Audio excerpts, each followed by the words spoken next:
Getting the best from Chemistry Explained needs you to participate. So write notes, complete tasks on paper or tablet. Pause and control the pace at which the lesson goes. Crucially, complete the tasks when prompted. That means pausing the lesson, taking your time, thinking the problem through. Only when you're ready, continue. Correct your work before moving on to the next slide. The alkanes.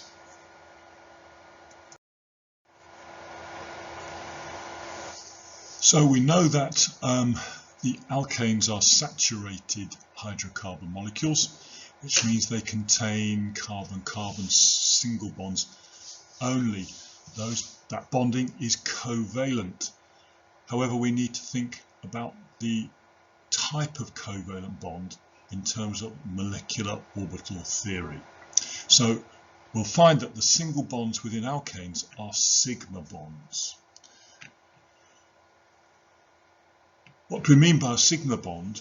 Well, it's where two electron orbitals overlap so that overlap occurs between the nuclei of the two bonding atoms and forms a region of increased electron density.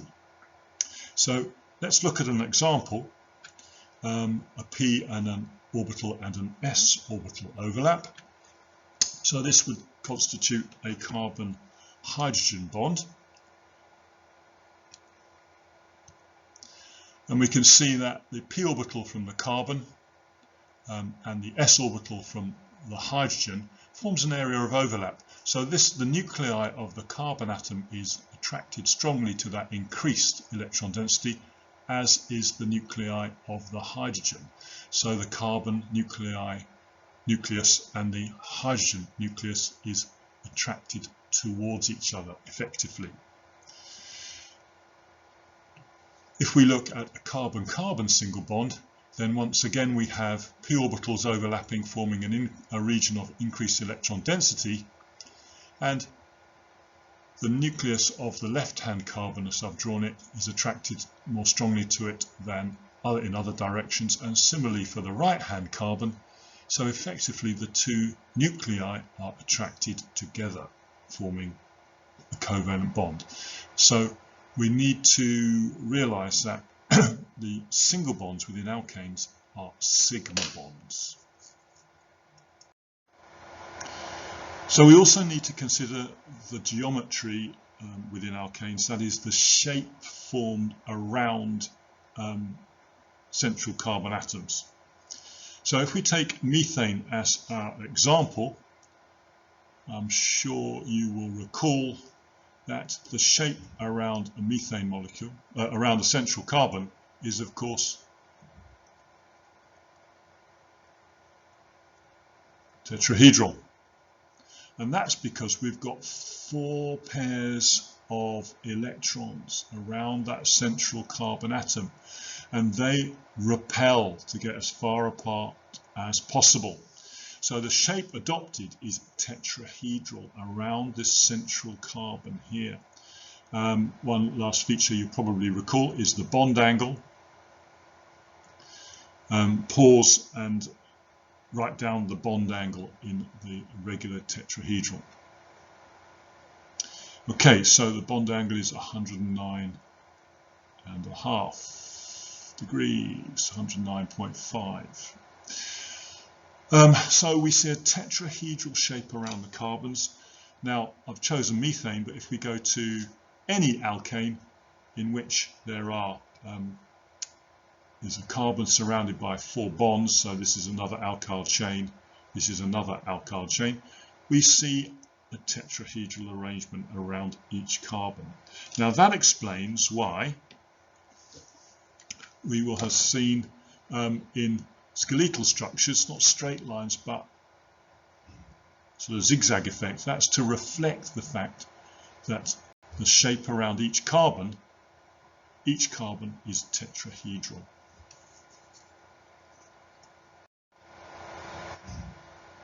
So again, we have to apply an idea from intermolecular forces to the alkanes.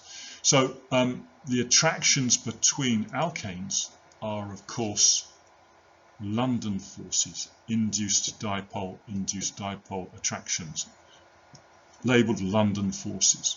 So if we plot the boiling points of methane, propane,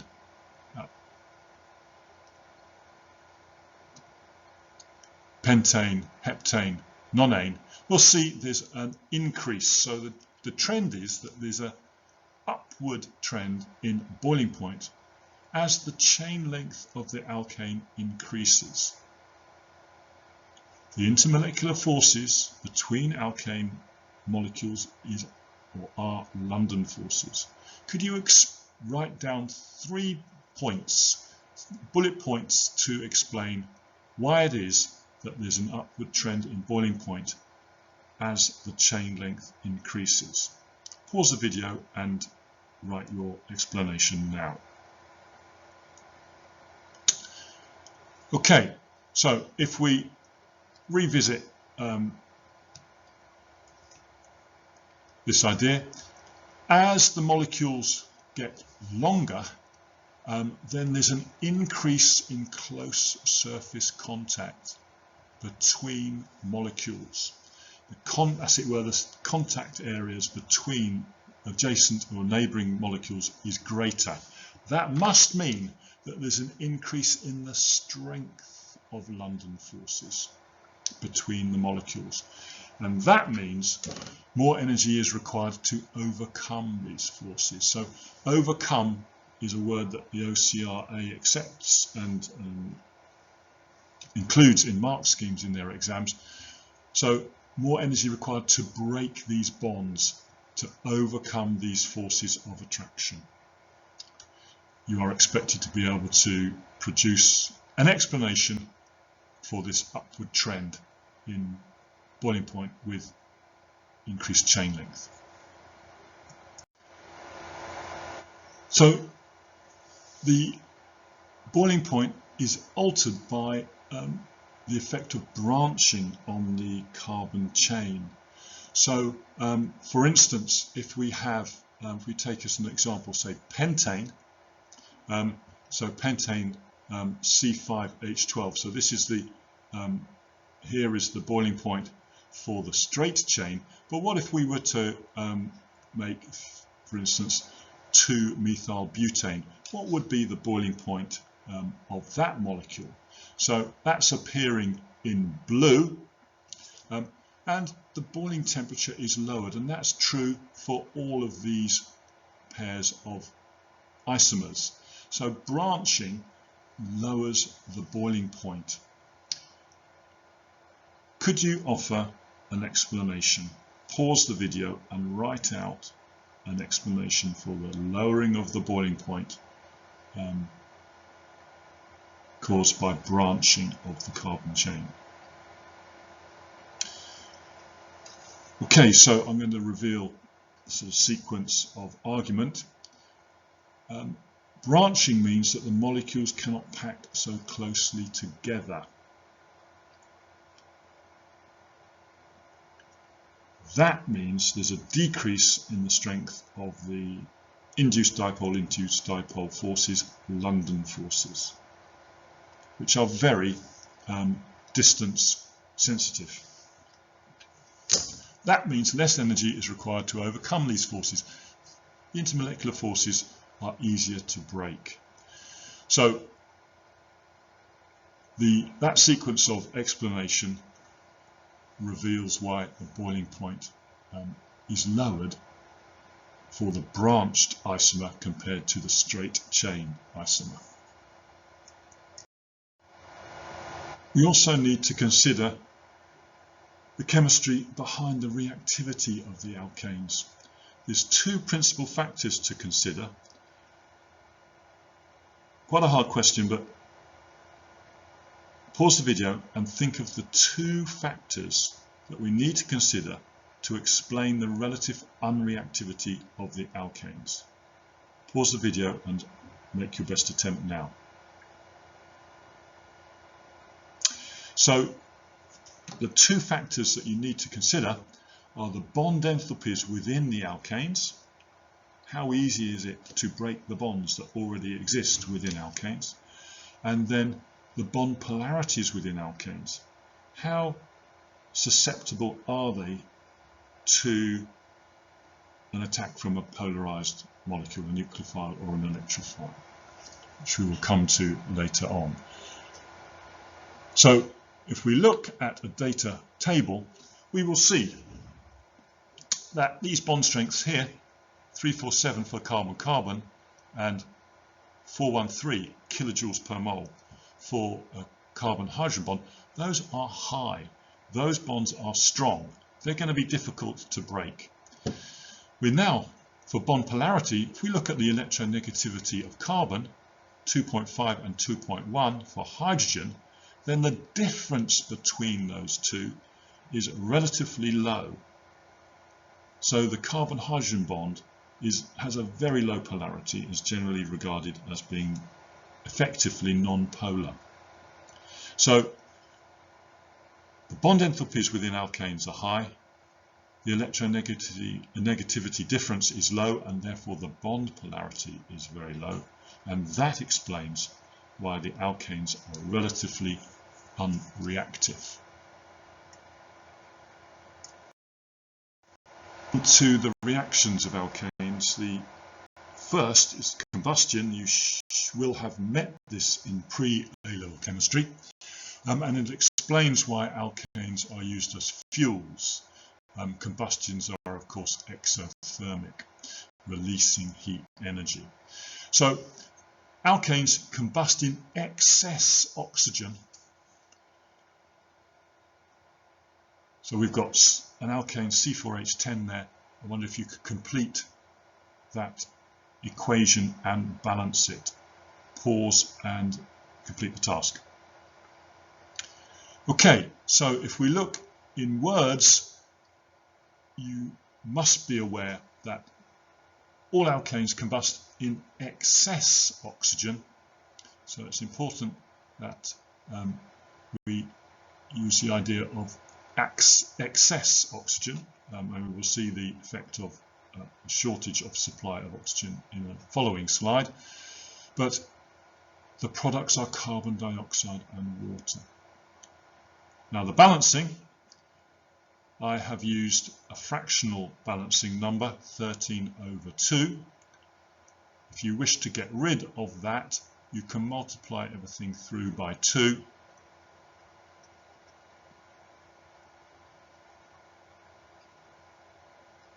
Is of course also quite acceptable.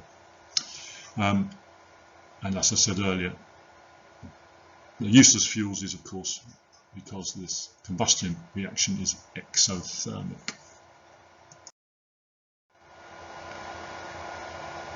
If we look at combustions in limited supply of oxygen, then we come up with different products. Could you suggest an equation for the combustion of C4H10 in a limited supply of oxygen? Pause and make an attempt. Okay, so we would expect to see carbon monoxide formed rather than carbon dioxide. So if you haven't identified carbon monoxide, do so and balance the equation. Okay, so coming back to that, using fractions for balancing, again, we see that we get 4 carbon monoxides and therefore less oxygen is required. If you compare that to the previous equation, which was 13/2, the amount of oxygen required is much less. Okay, just 9/2 here. Of course, there are also, you will know from pre-A-level chemistry, particulates, carbon atoms, or unburnt hydrocarbon particles, which also contribute to the products. But at OCR A, we seem to be focusing on carbon monoxide as the limited supply product, the incomplete combustion product.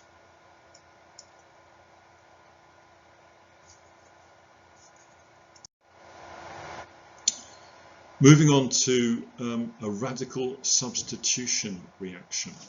So this is typified by the reaction of chlorine with an alkane.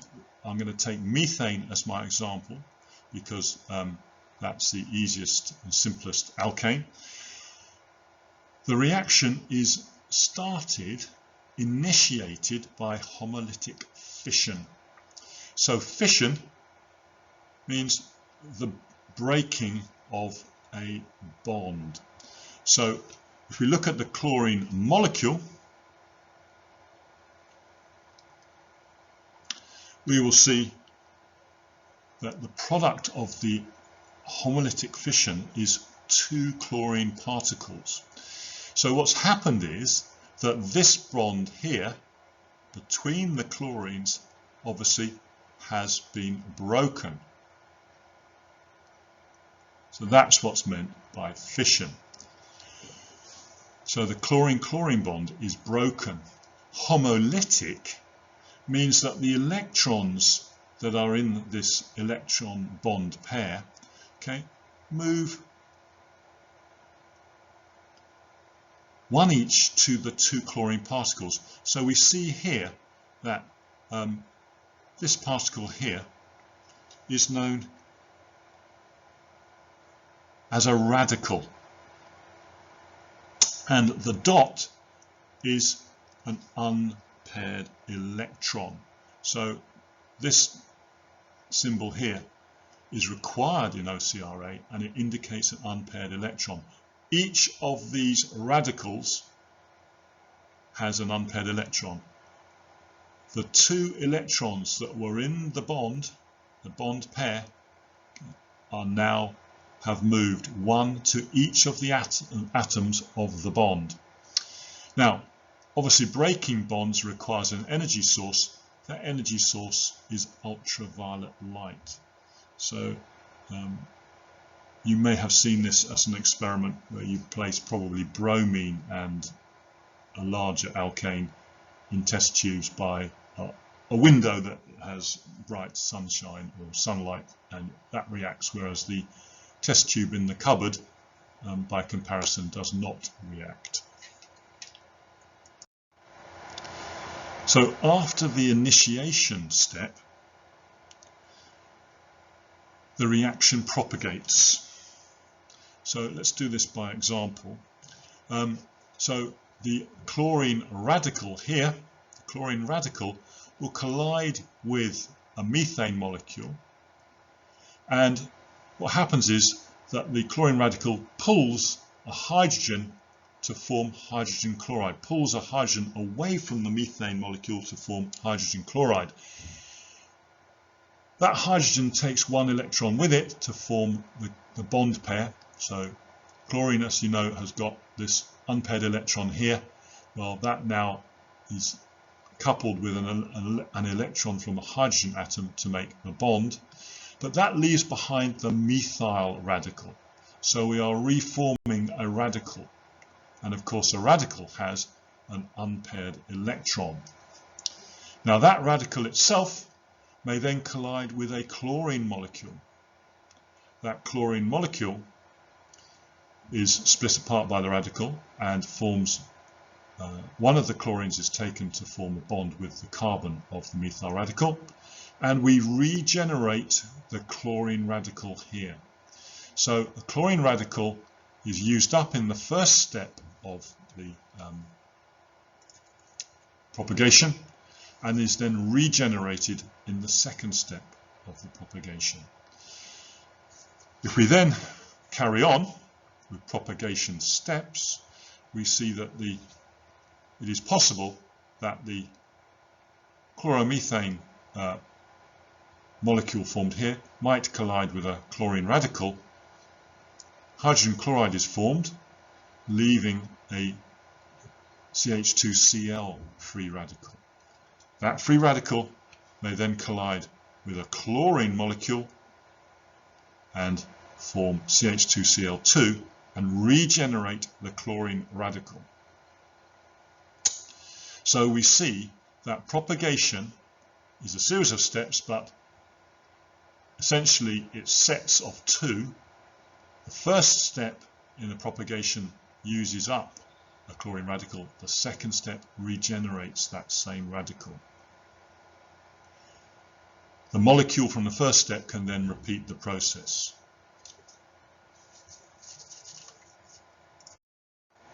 So I'd like you to pause the video and complete the missing propagation steps. You need 3 lines to take you from CHCl2 through to CCl4. Refer to your notes. You need 3 changes to create CCl4 from CH2Cl2. So pause the video and make your best attempt to complete the missing propagation steps. Okay, so let's have a look at the first one. So CHCl2 with an unpaired electron, so that's a radical, we make HCl. This radical here will then take part in the next step, colliding with Cl2 to make CHCl3 and regenerating the chlorine radical. Now, if you didn't get that, pause the video and attempt the next line. Okay, so attempt the next line and complete the last line. Okay, so moving on. The CH3, the trichloromethane molecule formed from a chlorine radical, forms CCl3 radical and a hydrogen chloride, HCl. That CCl3 moves on to the next step, collides with chlorine to regenerate the chlorine free radical, and the final product, carbon tetrachloride. Please note, in propagation, the number of radicals is maintained. We've got 1 free radical, we regenerate that free radical. 1 free radical is used up, it is regenerated. So that is absolutely typical of a propagation step in a radical substitution mechanism. So, how is it that radical substitutions come to an end? Well, there are termination steps. So the chain reaction is terminated by the removal of radicals. So let me model one example. So a chlorine radical and a chlorine radical combine to make a chlorine molecule. We have removed radicals from the system. I'd like you to pause the video and propose 2 further termination steps. There are several to choose from, but write down 2 possible termination steps. Pause the video and do that now. So if I reveal, I've got a methyl radical, I've chosen a methyl radical and a chlorine radical to make chloromethane. I've just taken any 2 radicals and combined them. That's a termination step. However, one of particular interest which I must bring to your attention is the methyl radical combination to make ethane. One of the strong pieces of evidence for the mechanism, as I've put forward to you, is that in the reaction between chlorine and methane, CH4, a product is ethane. An explanation for the production of ethane is present in this mechanism. The second strong piece of evidence for this mechanism is the need for ultraviolet light to initiate the reaction. So, as you see, if you look through your mechanism, there are a mixture of products running from tetrachloromethane, trichloromethane, ethane, hydrogen chloride. There's a mixture of products, and this does limit its usefulness as a reaction. It means that chemists cannot be sure about what product is going to be produced, or more specifically, if they want that product, they're going to have to go through a very complicated separation process. So chemists usually want reactions that produce a single and specific product. So for my final slide, just the obvious statement that to consolidate you need to practice, you need to find problems from whatever source you have available to you, but those sources which have comprehensive answers are the best. So attempt the problems, check your answers. Move on when you are being consistently accurate and complete in your answers. Choose the next topic that you think for you is the one you need to focus on.